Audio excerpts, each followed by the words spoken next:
Yeah. No, last one is. That's Close to one, guys. Sure. I think I like the fact that you've got a specific retailer that you're negotiating and you've got to reach. You're really getting at how you're going to get to them. You've got somebody that's going to get to them, but I think the focus on what you're doing to them, I think that's good. I don't know much, if anything, about the retail space, so the business itself. But I think it's a good presentation. Great input. just to add on to that, we have already emailed the Frazani Group for this, but we didn't go to reply back. It's been about a week and a half, and they're a big company. We expect some delays. You did a great presentation, very smooth. You're passionate, so I think the presentation skills are good. As a business, it wouldn't interest me just because of the lack of a competitive advantage. And like others, I think you focus too much on the Canadian market. I'd like to see you guys looking more global, and so you sort of discounted your Australian competitor. Maybe they don't have a big presence here, but they may be kicking butt down in Australia or in the States or Europe or somewhere else. So you need to think more globally. Yes. And for those reasons, we want to enter the American market in the second year of our operations, but we still have much research to do on that aspect. So we're able to provide you other Canadian statistics because we don't want to be coming here with a bunch of holes in our pockets. So on those Canadian stats, which you spend quite a bit of time on, the obvious question for me is that isn't this a market really for under 16-year-olds who aren't driving to their outdoor activity? I mean, don't most people who drive to an outdoor activity then lock their valuables in the car? that is true. And for our research, actually a presenter who came here before did that, and his car was smashed into and items were stolen. Also, the convenience factor is keeping your cell phone, your wallet in your car. And if you're coming up to SFU to play a game, your car is parked quite far away. And at the same time, if someone calls your mom, like, "Are you coming home soon?" Well, if she doesn't get the answer, she's gonna be like calling 911 or getting search and rescue over. So for those reasons, it's the convenience and peace of mind that the Sbag is selling. All right, good answer. I love the presentation. I think you guys are great at it. You fit up each other quite well, actually. Quite fun.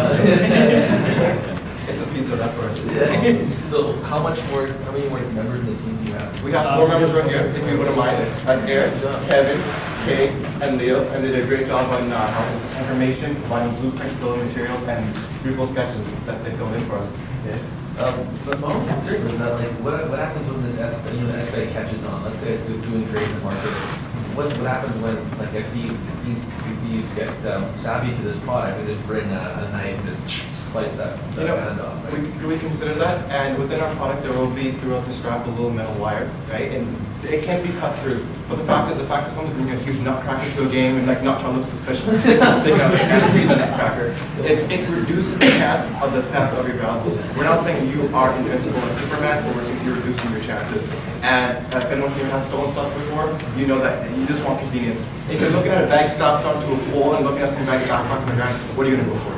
The bag on the ground. Yeah. Okay, I think it's totally a great product and that way that but maybe making it a little more adaptable to other scenarios. When I play hockey too, sometimes I'm trying to think of another example. Like I have my big bag of gear, but then I go and I need to place my wallet or something. Like my bag of gear is laying on the ground there. People break into the dressing room sometimes. So maybe you could make it not only just adaptable to that one pipe, but maybe to other things too. I don't know how you do that, but maybe it's for you and your team to think of another way to make it adaptable than to just only some sort of like We look at business strap, right? Yeah. More importantly, when you fasten it, it's not like you put it on it slinks down to the bottom. You can actually strap it a little bit more so it's tight onto there. So that might have some applications to some other objects in the world, but we'll definitely look into that. And just to add on to that, it can get hooked to any of the physical object. It doesn't have to be a ball or anything. It can be a bench or anything, a fence. So you can just hook it up. I just have one more comment was, as you guys had me, the presentation was great, and then I seen social media is $0. I mean, social media is one of the cheapest forms of advertising, but it does cost money. Yes, it costs your own personal time, and you should put a value to that. Well, actually, for that fact, is the advisor, Justin Love, who owns the Advent Creator Group. I am a 50% partner in that company, and I have a lot of experience in social media. For those reasons, I will be doing all the social media. You still have to put a price tag to that, because your time is money, right? Okay, I see. So that's the only reason I wanted to raise the red flag. Okay. But Well, I'll incorporate that for sure. enjoyed your enthusiasm and found it to be quite infectious. I wondered why you weren't considering a very obvious application, which is the theft of skis when they're plunked into the snow at any of the local ski hills. It seems like something local people would really relate to. Clearly, there was too much content for the time allotted, which suggests to me that you could use a little more practice, and then you could have come to that conclusion yourselves. Had you tried to deliver this in 7 minutes. I have no clue about the valuation for the company. What was the number? Well, we have not come up with a valuation for a company for the fact that we have not sold any products, we have no letters of intent at this moment, and no IPO, etc. So on those reasons, looking at previous presentations, I've seen people come up with $5 million valuation of their company in 4 years. For that reason, I'd like to leave that number out because I sometimes feel it's a level arrogant. So is that the reason you also left out the piece about what was in it for the investors? There was no investment offering. Oh, that's due to a lack of our time We can management, take 300K, which comes in right there. do 300,000 for Okay. 25%. You just didn't get there. Exactly. That's- We're right on that's- that. All right. Sorry for that. So remember that enthusiasm is a double-edged sword. Right. On the one side, it's infectious, but on the other side, you tend to get carried away. So you need to exercise a little bit of discipline and rein yourselves into that 7-minute time frame. That's what my mother says, but it sounds a little bit different in Pajot. On that note, over to you. So, yeah, I mean, the presentation's great. Someone should do like a caricature drawing of you two, though. I mean, you have The giant in a photograph or something like presentation. But, I'm an internet guy and I don't know a lot about retail, but the sense I've got for these kinds of commodity type products that have, might have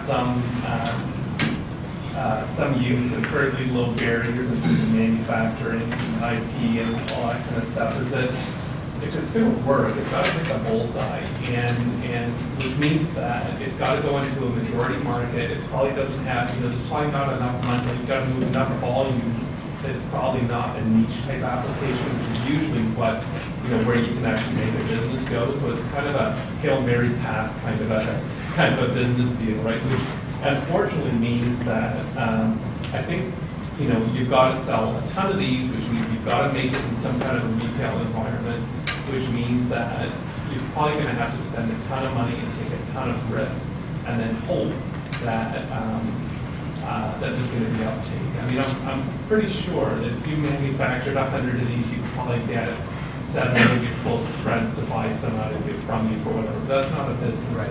And even if you got a couple of sports teams or whatever to buy, it's still not a business. So you're going to have to move a couple of 100,000 of these things a year or whatever it is in order to, my sense is, in order to make enough money. And then the big question is there enough demand, for you to be able to move that kind of volume? There's the same kind of thing with the first presentation that I was here for, the thing that you were in your yeah, the program, yeah, that was it, yeah. But overall, great, thanks. Okay, thank you for that. And also just, that's another reason we'd like to move into the American market. So thank you all for your input.